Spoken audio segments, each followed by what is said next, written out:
Bien, vamos a hablar rápido de un temita que por ahí no se ve tanto, pero que es importante, ¿sí? Está en todos lados en realidad, que es el de sales orgánicas, ¿sí?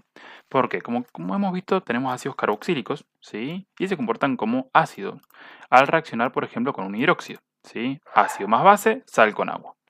¿Qué es lo que sucede? Por ejemplo, tomamos un ácido carboxílico, ¿sí? Lo que sucede es que el ácido pierde su hidrógeno y ese hidrógeno se ve desplazado por el metal del hidróxido, ¿sí? Ese hidrógeno entonces se va con el oxidrilo formando agua, mientras que nos queda una sal orgánica, ¿sí?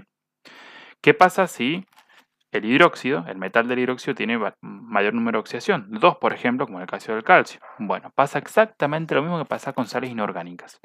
Como el calcio, ¿sí? Necesita tener el número de oxidación más 2 y acá esta sal inorgánica, esta sal orgánica solamente me suelta un hidrógeno, ¿sí? Todo esto se convierte en anión.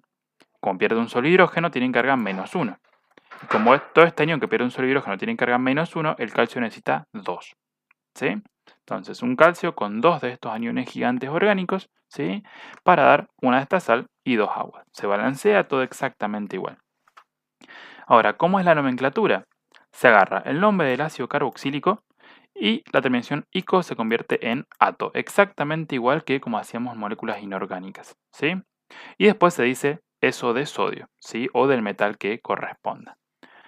Por ejemplo, ¿sí?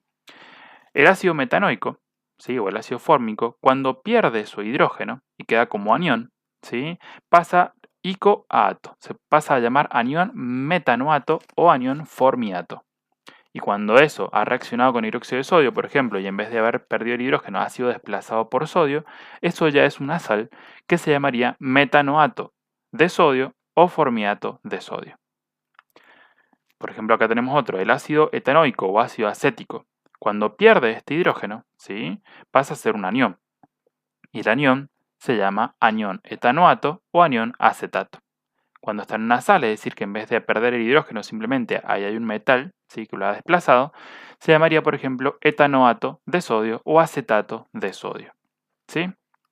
Veamos otro, el ácido benzoico. Al perder el hidrógeno se convierte en anión benzoato y en sal sería el benzoato de sodio, por ejemplo. Fíjense este que es un poco más extraño. El ácido ciclopentano carboxílico. Este es el hidrógeno que perdería, ¿sí? Que es el hidrógeno del oxidrilo, lo pierde, ¿sí? Y al perderlo se convierte en un anión, el anión ciclopentano carboxilato. Fíjense, el ico pasa a ato. Y si está en una sal y el hidrógeno ha sido reemplazado por un sodio, por ejemplo, sería ciclopentano carboxilato de sodio. Fíjense que la única diferencia del ácido a la sal es que el ico se ha convertido en ato, ¿sí? Y luego se dice el nombre del metal correspondiente. Si acá tuviéramos, por ejemplo, el metal fuera el hierro, que tenemos más de un número de oxidación, se cumplen las mismas reglas de siempre, ¿sí? Sería, por ejemplo, de hierro 3, de hierro 2, o podríamos llamarlo férrico o podríamos llamarlo ferroso.